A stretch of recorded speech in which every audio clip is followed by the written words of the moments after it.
Hola, bienvenido y bienvenida de nuevo a la Aurum Project Academy.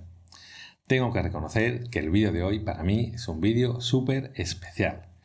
En este vídeo compartiré la conferencia que di como ponente principal en el cuarto Congreso Anual de Directores y Directoras de Proyectos en el capítulo de Andalucía del Project Management Institute. La verdad que todos los asistentes disfrutamos mucho de esta jornada. Te invito a que te quedes a ver el vídeo porque aprenderás dirección de proyectos de una manera muy singular y muy original, a través de los acontecimientos, de los hechos históricos que tuvieron que hacer frente los tripulantes de la primera circunnavegación al mundo. Bueno, pues no me extiendo más, quédate a ver el vídeo y sin más, comenzamos. Si quieres obtener la certificación PMP en la Aurum Project Academy, te lo ponemos muy fácil. Además, somos socios colaborador de RMC, líder mundial en formación PMP. Aquí tienes a tu disposición el mejor material didáctico, con vídeos en Full HD, fichas, mapas mentales, exámenes y mucho contenido extra, con explicaciones directas y sin rodeos. Adelante, inscríbete en la Aurum Project Academy y si lo necesitas, pregunta por nuestro sistema de becas. Te esperamos. Hola, ¿qué tal? ¿Cómo estáis? Qué alegría de veros. Muchas caras conocidas también del inicio del capítulo, muchas caras nuevas. Y bueno, para mí la verdad que pues motivo de celebración poder veros a todos vosotros, a todas vosotras hoy aquí. La verdad que estoy muy contento porque, como decía Elena, bueno, pues llevamos a cuesta ya unos meses un poco difíciles, ¿no? La pandemia, confinamiento, en fin, ERTE, y el que más y el que menos, pues la ha pasado regular. Entonces yo creo que el hecho de que hoy pues nos veamos aquí, que estemos aquí todos, todas y bueno, pues nos veamos, pues ya de por sí es un logro de todos nosotros, ¿verdad? Gracias, por supuesto, al capítulo Andalucía del PMI. Enhorabuena porque la verdad que tenéis un equipo excepcional. Gracias, por supuesto, también a los voluntarios, como no podía ser de otro modo, por su labor. Sin ellos nada de esto es posible. Gracias también a los patrocinadores, por supuesto, por apoyar al evento. Y gracias, como no, a todos vosotros. Me consta que venís, bueno, pues de Granada, de Málaga, de diferentes puntos de Andalucía. Así que bienvenido. Bueno, hoy vamos a hablar de un proyecto que es muy especial. Un proyecto que tuvo lugar aquí, en Andalucía, que tuvo lugar en Sevilla. Un proyecto cargado pues, de aventuras, motines, emboscadas, naufragios, asesinatos. Bueno, la verdad que no os podéis imaginar todo lo que tuvieron que pasar y soportar, todas las adversidades que tuvieron que soportar estas personas. Pero lo vamos a hacer desde un punto de vista muy particular, muy especial. Lo haremos desde el punto de vista del PMI, del Project Management Institute, desde el punto de vista de un PMP. A ver, es que yo creo que todos somos un poco frikis de esto de la dirección de proyectos. No sé si a vosotros pasa. Al final, yo por lo menos particularmente, bueno, pues siempre acabo derivando todos los asuntos pues a la dirección de proyectos. De hecho, tanto es así que en casa, cuando mi mujer me dice, oye, Fran, porque ella me llama Fran, qué difícil es esto de llevar el día a día, ¿no? El trabajo, los 3 niños, la casa, la familia. Le digo, cariño, no te preocupes, ahora mismo monto un tablero Kanban, to do, doing done, y nos limitamos el WIP. A lo cual mi mujer, como no podía ser de otra manera, me responde con buen criterio, mira, vete a la porra, ¿verdad? Entonces, bueno, si voy a ver una película de Los Vengadores, me ocurre lo mismo. Digo, eso es un equipo cohesionado. Ahí todos a una, este Tano, qué malo es. ¿Quién tuviera ese equipo, verdad? Bueno, pues veremos cómo en estos 500 años, cómo hemos cambiado tanto. ¿O no? ¿O verdaderamente no hemos cambiado tanto?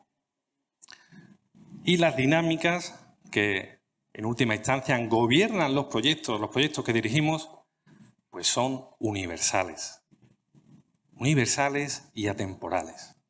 ¿De acuerdo? No voy a entrar a describir un poco más mi perfil, ya creo que bueno, pues Elena lo ha mencionado. Soy arquitecto, PMP, tengo un máster ejecutivo en dirección de proyectos, he creado recientemente una academia y bueno, pues como he dicho, soy un friki de esto de la dirección de proyectos y tengo pues más de 15 años a mis espaldas dirigiendo proyectos pues alrededor del mundo.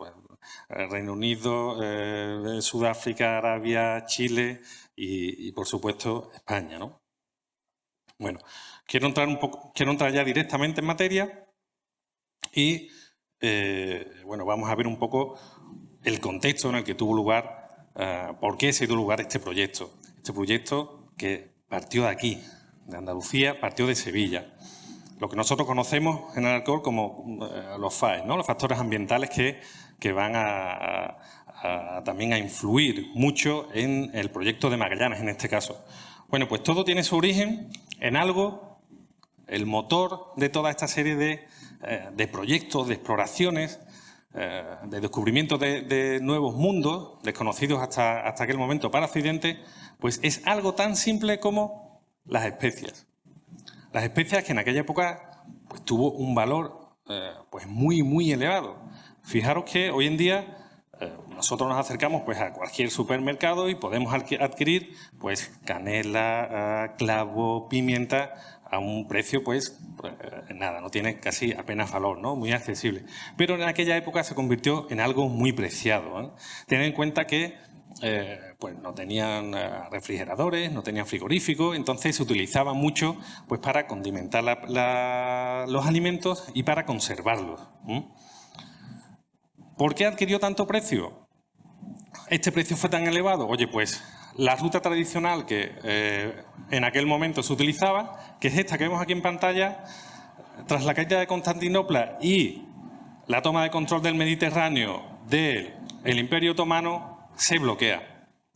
Entonces ellos pues piden precios de usura de esta serie de especias. Claro, se encarece mucho, se encarece muchísimo. Y en ese contexto, bueno, pues había una necesidad de adquirir esas especias y España y Portugal pues entran como una especie de carrera, ¿no? Para conseguir una nueva ruta para llegar hasta las especias sin tener que pasar por el control otomano. Este fue el primer intento verdaderamente que ya hizo en el 1492 nuestro conocido Cristóbal Colón. Lo que buscaba era acceder a las Indias Orientales a través de Occidente. Lo que ocurre es que, pues, ¿qué le vamos a hacer? Se encontró todo un continente, el maravilloso continente americano, ¿verdad? Entonces, el primer intento, pues, fallido. Siguen habiendo expediciones, los portugueses siguen avanzando y ellos, pues, optan por moverse a través de África, buscar la ruta a través del Cabo de Buena Esperanza. Van estableciendo pequeñas colonias, van avanzando hasta que pasan el Cabo de Buena Esperanza y consiguen finalmente pues, llegar a las islas de las especies, las llamadas Molucas, que están en esta zona de aquí, lo que hoy se conoce como Malasia, ¿verdad? Pues ya está, los portugueses ya tienen esa ruta.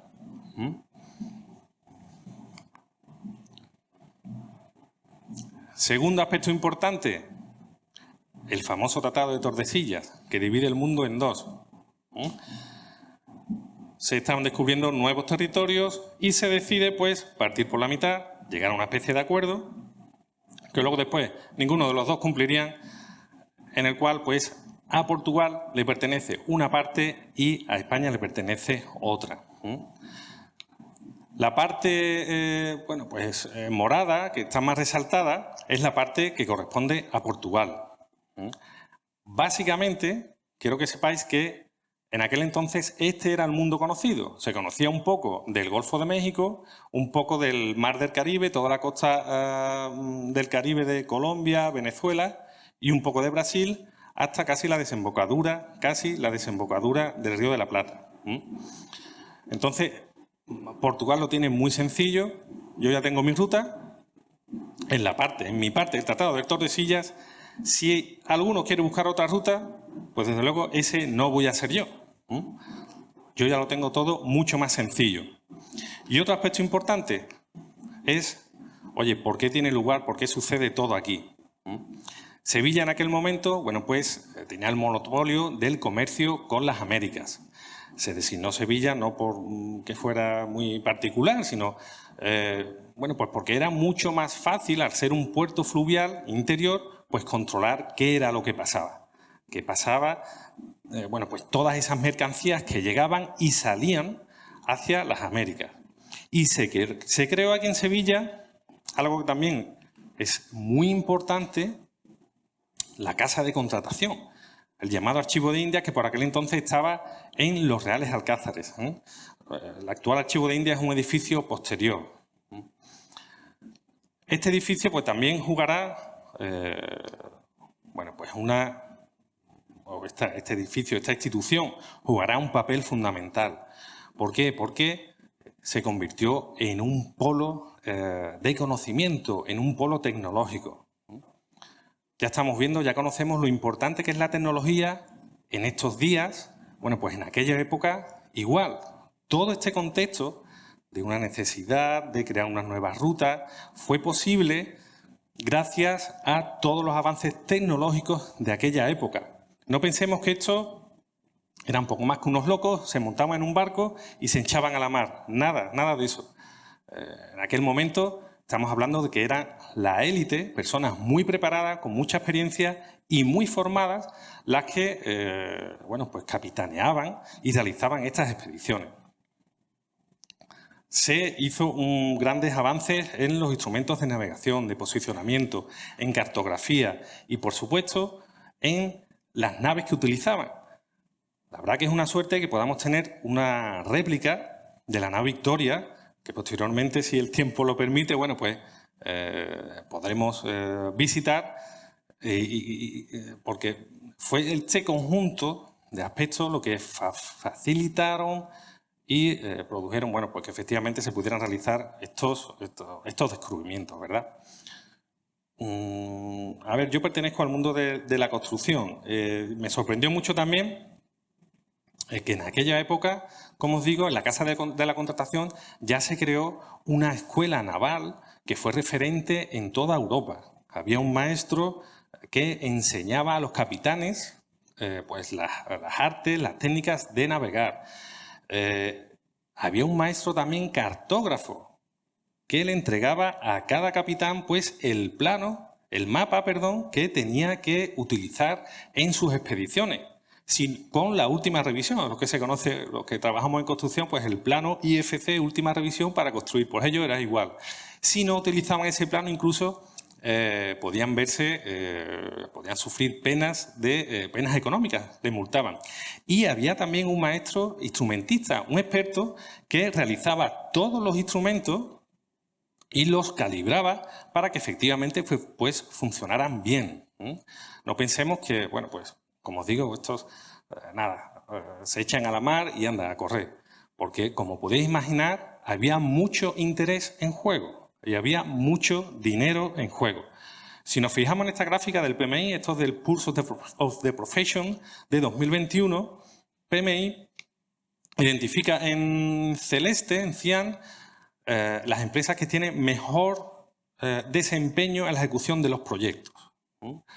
Y en naranja, pues, las empresas que tienen peor desempeño en la ejecución de los proyectos. Y en todas y cada una de ellas, las empresas que utilizan pues, soluciones en la nube, Internet de las cosas, inteligencia artificial, 5G, es decir, la tecnología que hoy en día tenemos a disposición, todas y cada una de ellas pues, tienen mejor desempeño. Por tanto, es súper importante pues, estar a la vanguardia tecnológica, ¿no? Lo que facilitará, como digo, pues, mejor desempeño en todos nuestros proyectos. Bueno, pues ya tenemos nuestro contexto histórico en el que ocurre la expedición. Tenemos también, pues como la oficina central, que es esa casa de contratación, que no solo hace una labor de fiscalización, o de control, para que nos entendamos, será como una PMO, ¿cierto? Sino que también pues, aporta ese apoyo tecnológico y de creación de todas estas expediciones que salen, ¿verdad? Bueno, ya tenemos todo esto. ¿Qué necesitamos? Necesitamos un director de proyecto, ¿verdad? Pues aquí tenemos a nuestro amigo Fernando de Magallanes. Igual que las cosas necesitan pues, un contexto en el que ocurran para que se hagan realidad, con nuestro director Fernando de Magallanes, pues también ocurre lo mismo. ¿Sabéis ese dicho africano que dice, oye, se necesita a toda una aldea para educar a un niño, ¿no? Entonces, en ese sentido, Fernando de Magallanes pues lo tuvo francamente fácil, fue un privilegiado, porque desde muy pequeño ya estuvo al servicio de la corte de Portugal.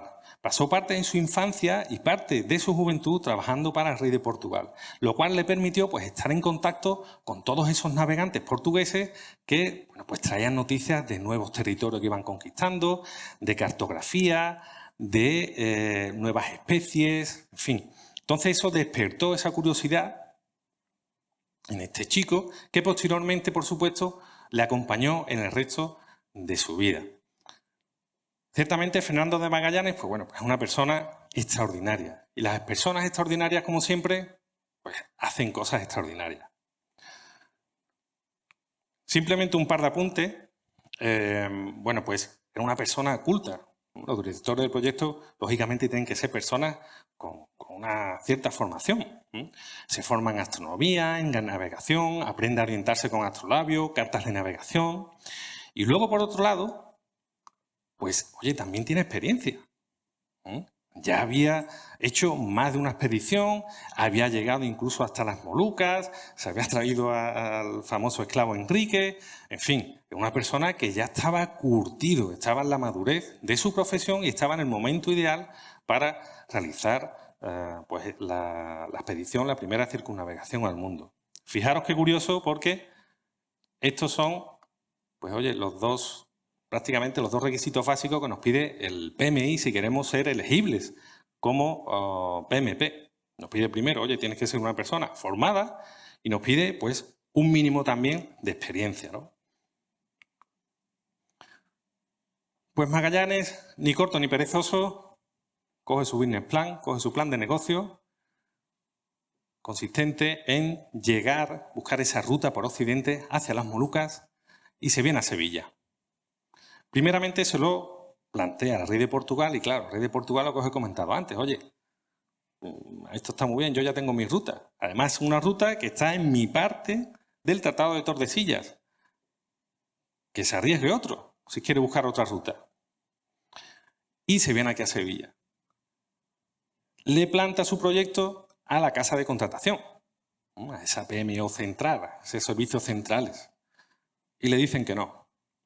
Pero él, insistente, consigue finalmente una audiencia con Carlos I de España, Carlos V de Alemania, para mostrarle el proyecto. Y allí va, y bueno, pues le vende un poco su proyecto de la mejor manera posible. Oye, pues esta es una ruta que además es más corta, tengo todos los cálculos, tengo unos documentos de Portugal que son casi secretos, que no tiene nadie. Entonces esto es una inversión segura. Finánciame el proyecto. Y efectivamente, pues Carlos I pues dice, efectivamente, venga, te voy a financiar el proyecto. Y aquí lo que tenemos, pues, lo que diríamos sería nuestro contrato, ¿verdad? Oye, pues venga, vamos a establecerlo. Son las llamadas capitulaciones de Valladolid. Es muy curioso porque estamos hablando de hace 500 años, pero es que está súper detallado y está súper bien.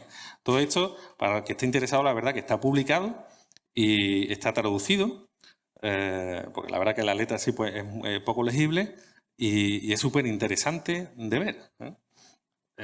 Se asemeja mucho a los contratos que tenemos hoy en día. Entonces, oye, pues ¿qué vas a hacer? Pues bueno, nuestro alcance va a consistir en encontrar un paso por Occidente hacia las Molucas y llegar a ellas para establecer relaciones comerciales. La duración estimada, pues, son 2 años. El presupuesto son 8.700.000 maravedíes aproximadamente, que a día de hoy viene a ser aproximadamente pues, unos entre 800.000 euros y 1,5 millones de euros. Y el rey le dice, y además, bueno, pues yo te voy a poner los recursos. Te voy a poner 5 naves, la Trinidad, la San Antonio, la Concepción, la Victoria y la Santiago. Y unos 250 hombres.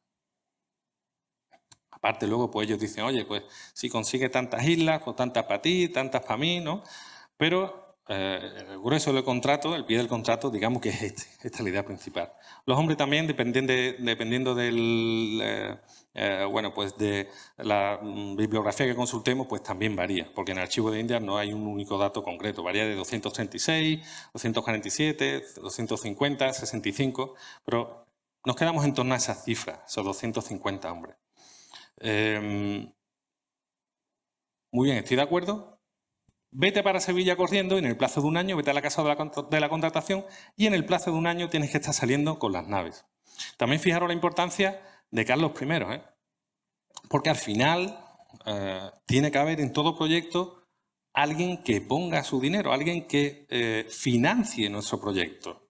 Hoy en día, bueno, pues esto es difícil porque las entidades bancarias pues, quieren mucha certidumbre sobre todo, sobre las cosas sobre los proyectos que se van a ejecutar. Y fijaros, que es un proyecto donde se supone que voy a dar la vuelta, que voy a encontrar un paso en un mundo que todavía es que no se conoce. La mitad del mundo, literalmente, pues no se conocía por los occidentales, ¿no? Entonces también tiene mucho valor de que diga, oye, pues toma, aquí tienes, tira hacia adelante con ello. Perfecto.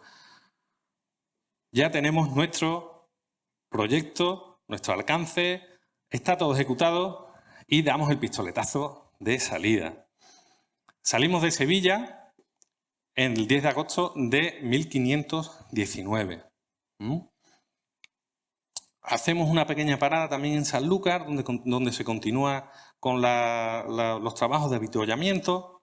Bajamos hacia las Islas Canarias, bordeamos con mucho cuidado Cabo Verde y bajamos rápido hacia ya la costa americana. Claro, lo que hablábamos del Tratado de Tordesillas, ¿no? Había como mucha rivalidad entre Portugal y España y los españoles no querían el más mínimo contacto con la zona portuguesa, con los portugueses. Entonces lo que hacen es bajar directamente para buscar cuanto antes ese paso hacia las Indias Orientales. Todavía tenemos las 5 naves, hacen una pequeña parada en Río de Janeiro, en Brasil, y se dirigen directamente hacia la desembocadura de La Plata. Y aquí la primera en la frente, Magallanes. La primera en la frente. El papel lo aguanta todo, pero luego nos topamos con la realidad. Y la realidad es que esto no es un paso hacia las Indias, hacia las Islas Molucas, sino que es la desembocadura del propio Río de la Plata, que es una de las desembocaduras pues, más extensas del mundo. Entonces allí ellos, claro, pues se pegan 2 meses tratando de ver un paso en esa desembocadura que finalmente pues, fue un verdadero chasco, un verdadero fiasco para la expedición, porque todos los cálculos pues se le cayeron. Claro, ¿qué hace Magallanes en ese momento? Bueno, cuando ya se dan cuenta de que eso es la desembocadura de un río, además un río tan potente, con tanto caudal, que no podía ser de una isla, sino más bien de un continente, pues dice, oye, pues si no está el paso por aquí, pues voy a bajar hacia abajo. Y van bajando, hasta que finalmente las condiciones climatológicas, a medida que se acercan a la Patagonia, pues son peores y tal, se quedan en la llamada Bahía de San Julián. Y aquí vamos a identificar, digamos, esta primera etapa. He dividido el recorrido en 3 etapas fundamentales, de las cuales vamos a sacar, digamos, pues 3 lecciones fundamentales. ¿De acuerdo? De la etapa 1, lección primera. Oye, la lección a la que nos enfrentamos todos los directores de proyectos cuando empezamos un proyecto y cuando arrancamos. Oye, ¿cómo planificamos el caos? ¿Verdad? Lo que hemos comentado. El papel lo aguanta todo. Ya está, yo tengo mi cronograma, todas mis actividades, empiezo tal día, termino tal día, perfecto, esto está estupendo. al segundo día tienes que coger el cronograma y tirarlo, ¿no? Entonces, claro, esto es difícil, ¿no?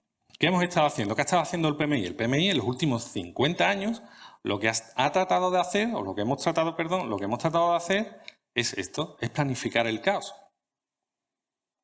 ¿Cómo? Pues a través de procesos, despejando incógnitas.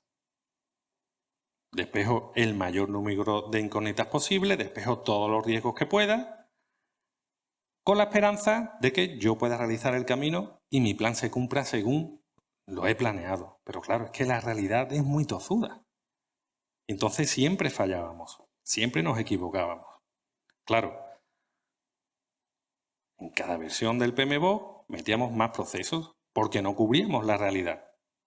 Vamos a poner ahora otro proceso y vamos a poner más técnicas y vamos a poner más. Claro, desde la primera versión, segunda, tercera, cuarta, hasta la sexta, pues estamos hablando casi de un documento de casi 1000 páginas. Esto ya ha cambiado con la actual versión 7. Por muchos motivos. El primero de ellos, el PMI tarda un poco en reaccionar, pero finalmente siempre llega y lo hace bien, ¿verdad? Qué duda cabe que en todo este recorrido, estos 50 años, este desarrollo que ha hecho el PMI, lógicamente, tiene un valor indudable. Con la nueva versión, pues esto cambia, claro. ¿Por qué? Porque ya no nos basamos en los procesos, que son prescriptivos, que nos dicen, oye, ante esta situación tienes que hacer esto, ante esta otra tienes que hacer esto. No, ya pasamos a los principios, que son generales y, por supuesto, abarcan todas las industrias.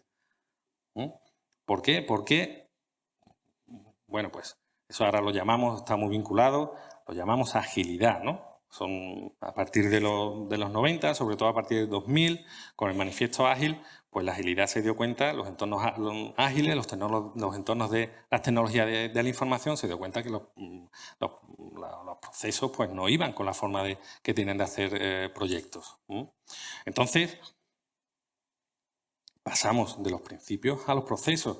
Y la clave de esto es, oye, elegir, pues, qué enfoque vas a darle a tu proyecto. Si tradicional, si ágil o híbrido.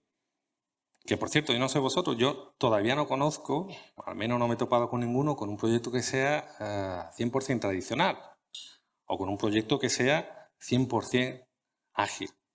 En definitiva, y la idea que quiero lanzar aquí es, oye, que es mejor adaptarse y evolucionar hasta encontrar, pues, tu forma de trabajo. Que no hay métodos infalibles, que no hay técnicas infalibles, que cuanto más te forme, que cuanto más experiencia tengas mejor, por supuesto, pero que cada proyecto es diferente uno al otro. Os recomiendo este libro, Chuchu Wow, que bueno, que los americanos pues les gusta mucho poner estos nombres, ¿no? El Wow, el Way of Work, ¿no? Que habla un poco de esto. Está sobre todo enfocado al mundo de las tecnologías de la información, pero se pueden sacar muchas lecturas para otro tipo de proyectos. ¿De acuerdo? Lo podéis descargar desde la página PMI y es gratuito, ¿verdad? Y un poco, oye, pues con lo que comentaba yo anteriormente, es muy curioso porque a mí la gente siempre me pregunta, oye, ¿cuál es el método? ¿Qué método utilizar para esto? ¿Qué método utilizar para lo otro? Ocurre en todos los sectores. En educación, el método Montessori, en tal, el método... Y oye, es que no hay ningún método. El mejor método es el tuyo, el que tú te hagas, el que tú con tu experiencia, con tu conocimiento y con tu formación, pues consigas. La dirección de proyecto un poco es como el gazpacho, que en realidad nunca sale igual. Por muchas veces que te sepa la receta, por muchas veces que tú lo hagas, pues siempre sabe de manera distinta. Pues cada proyecto es distinto. Y esta es la lectura que yo quiero hacer de esta primera etapa.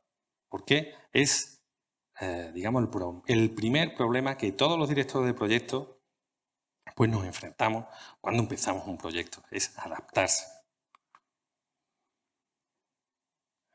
Estupendo. Pasamos a la segunda fase, segundo tramo de esta gran aventura.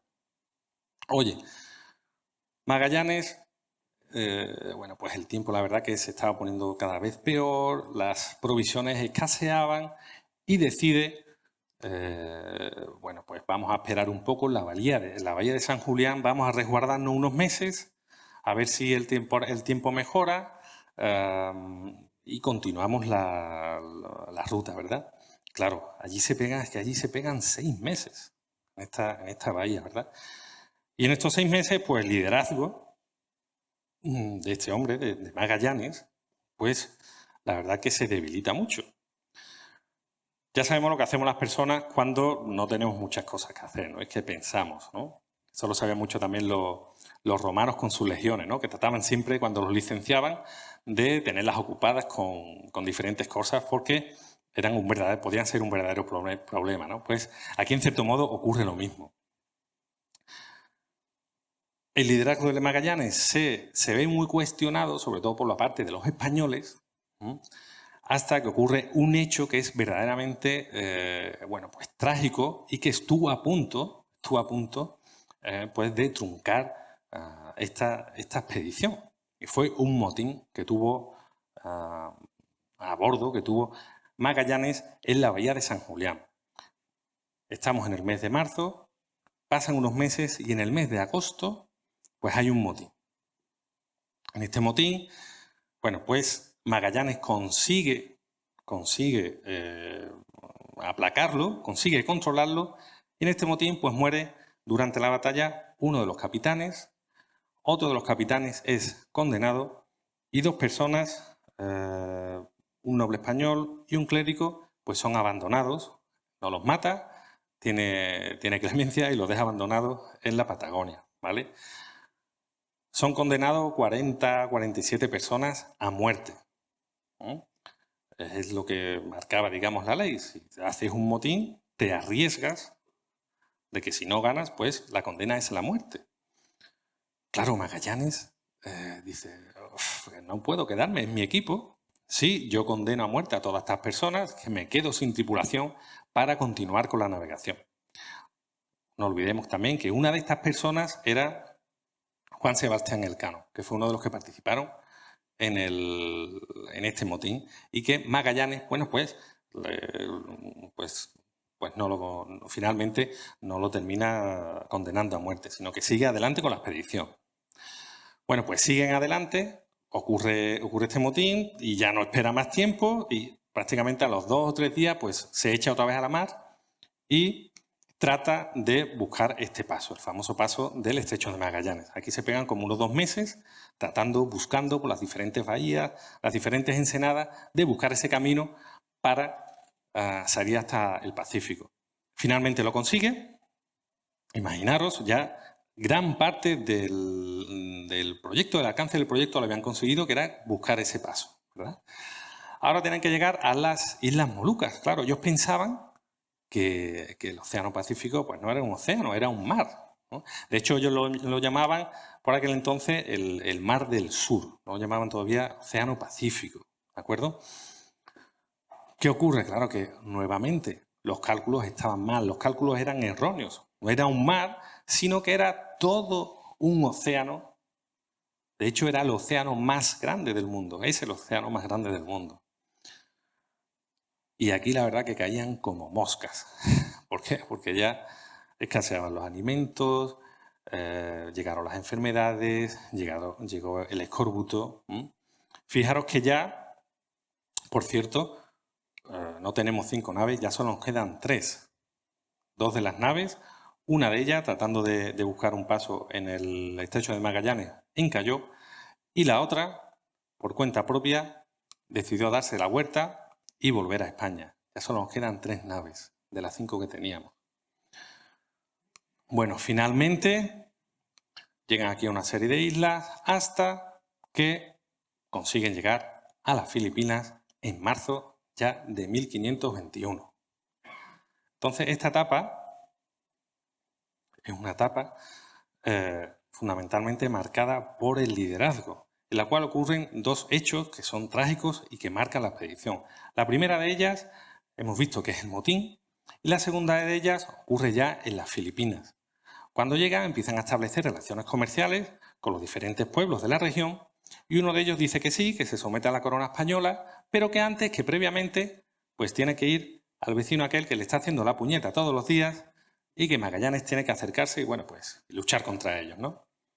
Magallanes accede y con un grupo de hombres pues decide realizar este enfrentamiento. Claro, la sorpresa es que les tendieron una verdadera emboscada, ¿no? Le superaban en número y esta fue la batalla en la que Magallanes pues, pierde su vida. Fijaros, el capitán de la expedición, el que tenía todo el conocimiento, el que tenía todo el liderazgo, un liderazgo además pues muy marcado, pues muere en esta batalla. No terminan de reponerse cuando a los 4 días, este que le había dicho, oye, acércate allí y lucha contra estos indígenas, les invita a una cena a todos los oficiales de la expedición. Oye, venga, que habéis pasado mal, veniros, que os invito a una cena y vamos a tratar de levantar los ánimos. Bueno, pues en esa cena, este mismo que les había invitado, pues les tiende una emboscada y se carga literalmente a todos los mandos de la expedición.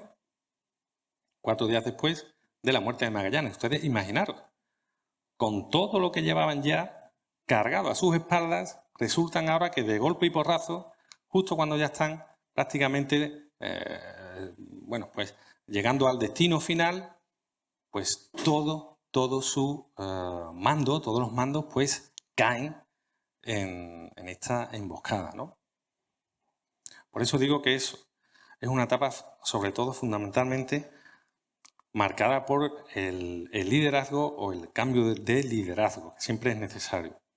Esta etapa yo la denomino, oye, que no hay proyecto sin liderazgo. Si cae el líder, si cae el que lleva la bandera, siempre hay otro detrás que la recoge, y así lo veremos posteriormente, y continúa adelante con el proyecto. La primera lección, muy vinculada con los sucesos de la bahía de San Julián, es que Magallanes podría traer todas las capitulaciones que él quisiera por el mismísimo rey de España, diciendo que él tenía el poder, que él tenía el control, pero tú no eres líder hasta que tu equipo lo decida. Y te pone a prueba tu equipo todos los días. Todos los días. Seguro que vosotros que lideráis proyectos, que lideráis equipos, lo sabéis. Los equipos nos ponen a prueba todos y cada uno de los días que estamos con ellos. Y son ellos los que deciden si tú verdaderamente eres el líder. Claro, fijaros, esto llevado al extremo es lo que le ocurrió a Magallanes. En aquella época, pues, que te jugabas la vida literalmente porque tu equipo, si no llega a sofocar el motín, pues lo hubieran matado. Lo importante de esto, oye, no quiero que se entienda como un hiperliderazgo, que en cierto modo es lo que ejercía Magallanes. Pues todo depende del proyecto y todo depende de la situación en la que tú te encuentres, el llamado liderazgo situacional. Habrá veces en las que el liderazgo que tú tengas que ejercer pues será porque tu equipo está cohesionado, porque el proyecto marcha bien, pues será muy por encima, será muy pequeño. Tendrás que pasar más a un segundo lado y prácticamente quitar alguna que otra piedra que tu equipo, que está cohesionado, que tira hacia adelante con el proyecto y que sabe cómo hacerlo, pues que se vaya encontrando con el camino. Y habrá veces en las que no, habrá veces que tengas que ser enérgico y que tengas que hacer un hiperliderazgo como el que ejerció Magallanes en aquel momento. Fijaros, bueno, y esto por supuesto, oye, ¿hay gente que nace líder? Bueno, pues hay gente que sí, que tiene como todo ciertas habilidades para ser líder, pero esto también se estudia, puedes estudiarlo y esto también, por supuesto, se practica, sobre todo practicando. Fijaros, cada vez más las habilidades blandas, entre ellas liderazgo, son más y más importantes la dirección de proyectos. Ya sabemos que la parte técnica la estamos delegando porque ya hay máquinas que gran parte hacen pues esos análisis. De hecho, ya en los últimos exámenes del PMI sobre el PMP casi no hay preguntas técnicas. En algunas ya no hay preguntas ni siquiera de que tengas que realizar pequeño cálculo de valor ganado ni nada. Son todas preguntas situacionales y muchas de ellas están relacionadas con la gestión de las personas y con las habilidades blandas. Este estudio del Instituto McKinsey pues indica las 3 habilidades más demandadas, habilidades blandas más demandadas, y que los responsables de recursos humanos pues, oye, que echan en falta de que las personas estén curtidas en estas habilidades. Hablamos de resolución de problemas, pensamiento crítico, innovación, creatividad. Hablamos de habilidad para lidiar con ambigüedad y complejidad, ¿verdad? Entornos complejos, difíciles, difíciles de prever. Y fijaros qué importancia también la comunicación, siempre la comunicación. Siempre la comunicación, siempre comunicar con nuestras personas.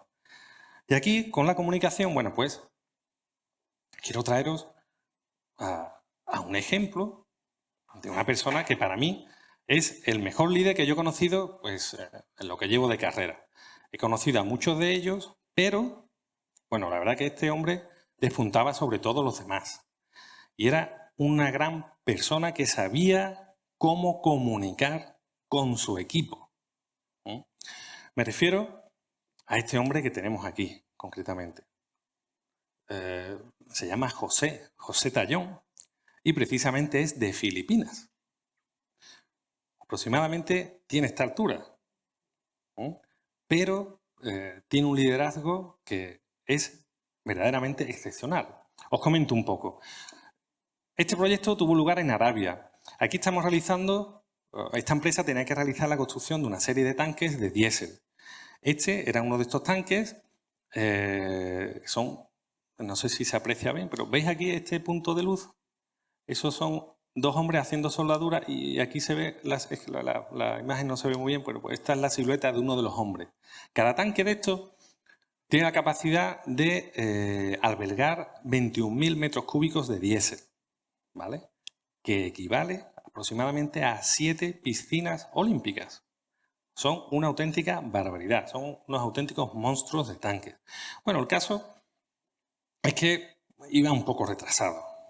Teníamos que realizar la prueba de presión del tanque, la prueba de estanquidad y teníamos un objetivo de cumplir una fecha. Y aquello no iba bien. Tú dabas un paseo por la obra, veías que había desorden, que no había limpieza, que los equipos no tenían todos un mismo horario de trabajo.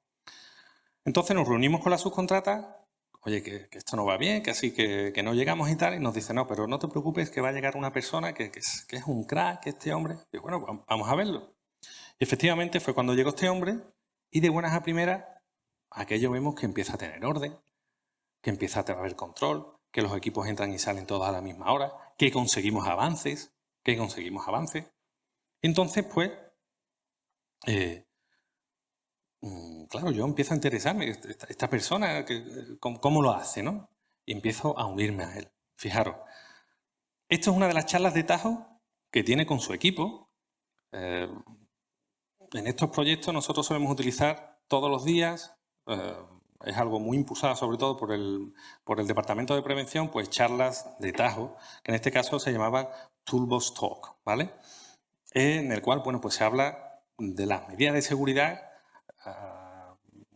de los riesgos que van a tener cada uno de los trabajadores en ese día, en ese tajo que van a realizar. Bueno, pues aquí vemos a los compañeros de seguridad, aquí están los soldadores, montadores, aquí estaba el equipo gerente y este hombre pues hacía una labor de comunicación que era, a ver, lo más parecido a agilidad que yo he visto en una obra de construcción con un entorno aparentemente 100% predictivo. Son charlas de 15 minutos donde este hombre no solo hablaba del tema de seguridad a su equipo, a sus trabajadores, sino que planteaba el trabajo que se había hecho el día antes, el trabajo que se iba a hacer en el día y el objetivo que se tenía en mente de conseguir en los próximos días. La verdad es que era digno de ver cómo este equipo cambió de la noche a la mañana, entre otras cosas, con gestos como este. Era una auténtica gozada, era como ver, igual que ves a un equipo cohesionado y ver un equipo cohesionado, si habéis tenido la ocasión de verlo, pues es una gozada trabajar con un equipo así. Pues pues igualmente cuando tienes un líder, es una gozada ver a ese líder. Entonces, hubo un día en que me acerqué y le pregunté, oye, José, ¿cómo lo haces? ¿Tú cómo lidias no con 5 personas, sino con, oye, estamos hablando de 70, 80, 90, 100 personas? Dice, Francisco, yo la verdad, si te soy sincero, lo único que hago es escucharles. Preguntarles qué es lo que necesitan, escucharles. Entonces, fijaros qué lección, bajo mi punto de vista, de liderazgo, pues dio en la obra esta persona. Bueno, segunda etapa, ya la hemos visto, liderazgo. Primera, lidiar con el caos, con el mundo real. Segunda, la importancia del liderazgo en nuestros proyectos. Y vamos a por la tercera y última etapa. Nos quedamos sin líderes, nos quedamos sin mando. Bueno, pues en todo esto hay una persona, ellos van probando, empiezan a moverse por las islas, van probando por líderes y al final el que acaba repuntando un poco pues es Juan Sebastián Elcano. Perfecto. Pasan unos meses tratando de llegar a las mismísimas Molucas hasta que finalmente llegan a Tidor el 11 ya de noviembre de 1521. Allí pues empiezan a comerciar con los nativos locales, cargan las naves con la sorpresa de que ya quedaban dos, porque una de estas la habían tenido que quemar tras el banquete este siniestro, ¿no? Claro, es que no tenían tripulación para llevar las 3, entonces una de ellas las queman, ¿no? Entonces, quedan 2 naves, una de ellas está muy dañada, hace aguas y se tiene que quedar allí esperando a repararse. Entonces, Juan Sebastián Elcano, con la victoria, la carga y en el mes de febrero realiza ya su camino de vuelta, ahora sí ya por una ruta que es conocida, ¿verdad? Que es la ruta portuguesa, siempre con muchísimo cuidado de no encontrarse con los portugueses, porque podían haber enfrentamientos, porque ellos estaban ya en la zona del Tratado de Tordesillas que pertenecían a los portugueses. Nuevamente, distancias enormes, enfermedades, fallecimientos. Les costó muchísimo llegar a cruzar el Cabo de Buena Esperanza. Hace un pequeño avituallamiento en Cabo Verde, de donde tienen que salir corriendo porque, pues los portugueses ya recelaban de ellos, subieron hacia arriba y, bueno, finalmente, en esta última etapa, pues llegan en el mes de septiembre a la ciudad de Sevilla de vuelta, ¿verdad? ¿Qué podemos remarcar de esta etapa? Como siempre, estas personas, pues podían haber abandonado antes la expedición, pero ellos siempre tienen en mente, oye, tenemos que llegar a las Molucas. No solo llegamos a las Molucas, no solo conseguimos el paso del estrecho de Magallanes para llegar a las Molucas, sino que llegamos a las Molucas, comerciamos y además cargamos las naves con especias y nos vamos de vuelta hacia España. Hablamos de personas que de verdad es que se jugaban su vida día a día. Entonces, a ver qué pensáis. Como siempre, salidas, resultados y entrega de valor. ¿Pensáis que ellos produjeron a la corona española algún tipo de valor, algún tipo de beneficio, algún tipo de resultado? Sí, ¿no? ¿Verdad? Mucho. Fue el comienzo de lo que posteriormente sería, el dominio o gran imperio español, que decía, oye, en mi reino nunca se pone el sol, ¿no? Pues fue a raíz de aquí. Consiguieron liderazgo geoestratégico, un liderazgo tecnológico, un liderazgo científico. Esto revolucionó la ciencia de aquel momento. Y un liderazgo, por supuesto, económico. Los límites ya no estaban dentro de la tierra Las fronteras ya no estaban dentro de la Tierra, sino que la próxima frontera a batir ya estaba en el espacio, que no se conseguiría hasta los 60, ¿vale? Casi 500 años después. Casi 500 años después.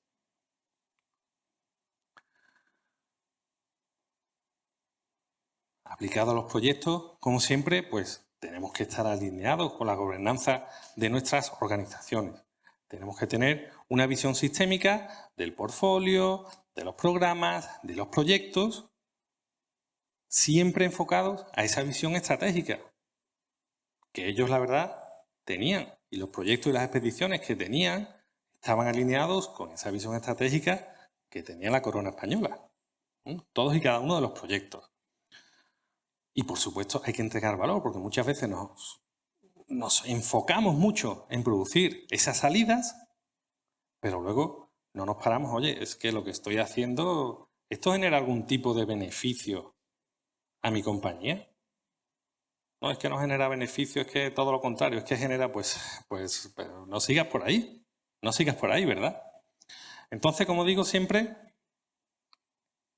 hay que tratar de conseguir salidas que impulsan resultados para obtener valor en nuestros proyectos. Bueno, esta es la última diapositiva y ya termino. A ver, venimos de un entorno, como ha dicho antes Elena, verdaderamente complejo. Estamos ahora mismo inmersos en un entorno verdaderamente complejo. Hoy tenemos la fortuna de estar aquí todos reunidos.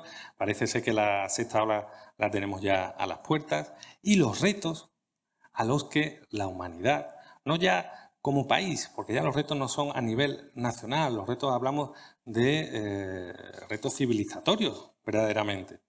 Pues efectivamente, son retos excepcionales. Hablamos de cambio climático, hablamos de distintas posiciones o dominios geopolíticos, en fin, acabamos de salir de una pandemia y los diferentes países, las diferentes regiones del mundo están invirtiendo ingentes cantidades de dinero en tratar de hacer frente a estos retos y en tratar de pues recuperarnos y tener esa visión estratégica a futuro. Son ingentes cantidades de dinero que van a llegar y que van a aterrizar a través de proyectos. Es la única manera de que se articulen estas cantidades de dinero. Proyectos que muchos de vosotros tendréis que gestionar el día de mañana. Estoy seguro que muchos de vosotros gestionaréis esos proyectos.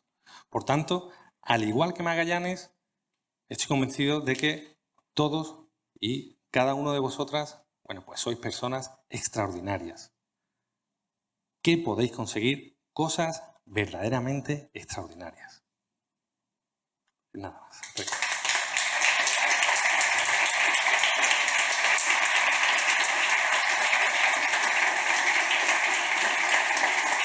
Gracias.